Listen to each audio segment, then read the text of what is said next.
An attack on one is an attack on all, NATO Article 5, but also the joint defense agreement that Qatar is a part of. Let's discuss. The emergency summit in Qatar is over. Over 50 countries, including global south states like Iran and Pakistan, attended. And Turkey, of course. Some people were unsure if Turkey attended. Turkey definitely attended. As well as obviously all the Arab monarchies and republics, Lebanon too. Now, I told you it's very possible that there will be action taken that's stronger than just an angry email, keyboard warrior typed and sent to Israel and the US.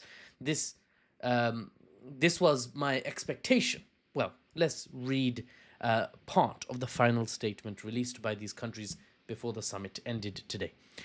Quote, paraphrased in some cases, the Supreme Council of the Gulf Cooperation Council, the GCC, these are the Arab monarchies centered around Saudi Arabia, said it condemned in the strongest terms the Israeli attack and the flagrant violation of the sovereignty of Qatar and pledged to assess the GCC's defense posture and activate joint defense mechanisms and Gulf deterrent capabilities. Condemned in the strongest terms for those who are just watching, those who are just listening and not watching. Condemned in the strongest terms is when I rolled my eyes so hard they nearly got stuck at the back of my flipping head. Right. The question, of course, that you're asking, I'm asking, loads of people are asking is, what joint defense mechanisms? What does that mean? What does that actually mean? What does the GCC actually plan to do, if anything? Well, let's continue with the statement. The Supreme Council affirmed the full solidarity of the GCC states with the state of Qatar in all measures that Qatar it takes to confront this attack, the Israeli attack, stressing that the security of the GCC states is indivisible, and that any attack on any one of them is an attack on all of them in accordance with the GCC Charter and the Joint Defense Agreement. Right, now let me translate that for you. The GCC countries are stressing that an attack on one is an attack on all. Ooh, Article 5 vibes. Mum, I want Article 5 style, NATO style defense agreement. Mum says, we have Article 5 at home. This is Article 5 at home. The GCC's attack on one is an attack on all. Because it's not easy for the GCC countries to actually act on this attack on one is an attack on all, so we can all retaliate. It's not easy for them to respond, especially with this one specific aggressor, Israel, because the GCC countries, they're all so reliant on the United States. It's not like if NATO were attacked by Russia, they can all immediately respond to NATO. I'm not saying they'll respond effectively. Russia's actually quite capable, but that's another set of videos. Here, they can't. The GCC countries cannot all immediately jump into military action to respond to any aggression on any one of them. They'd all get angry and then look to the US for permission. Hold me back, hold. And now the US is holding them back, right? They'll look to the US for permission to fight, and the US would obviously shake its head, no permission granted. And they'd have to stand down, basically. Stand down. Good boy, good boy.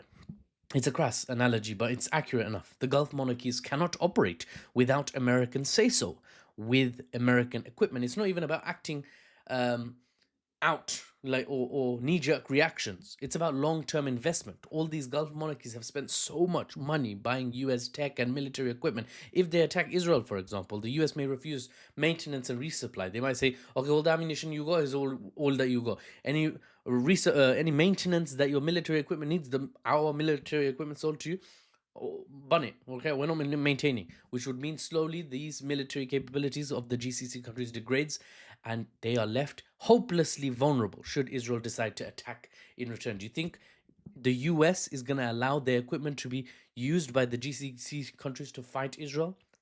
Hell no. It will be a cold day in hell before that is allowed. So you see, it's not easy. It's very easy for us to oversimplify, for many people in my audience even, to oversimplify and say, oh, these nations are traitors, they're weak, they're spineless. Bro, they have no army that they can use to chuck at Israel. It's like one of those handguns that's like fingerprinted on certain people. Except that in this case, the handgun is fingerprinted to disable if you're about to fire at a specific target.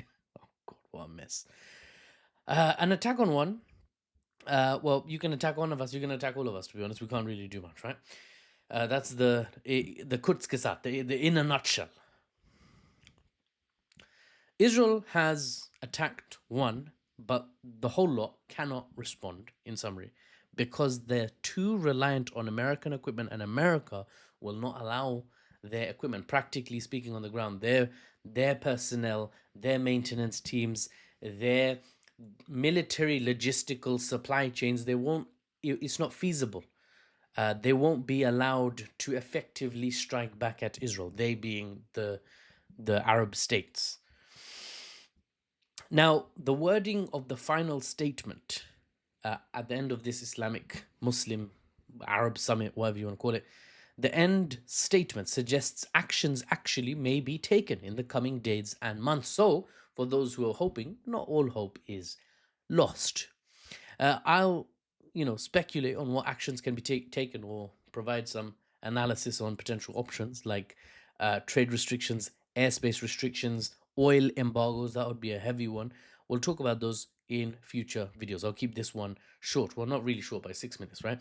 For now, the summary is if you were looking for something concrete, to be delivered by this summit, as I personally, analytically speaking, expected something concrete to come, well, this summit produced a response about as concrete as the red skimmed milk that you can buy in the United Kingdom. Basically 0% fat milk, fully skimmed milk, right? That is basically white colored water. So that's how concrete it is. And I've spilled my tea, so I'm gonna go clean this up. And for the unbiased news and analysis without the Western spin, I'll see you. My name is Muffles, in case you didn't know. And I'll see you on the next one.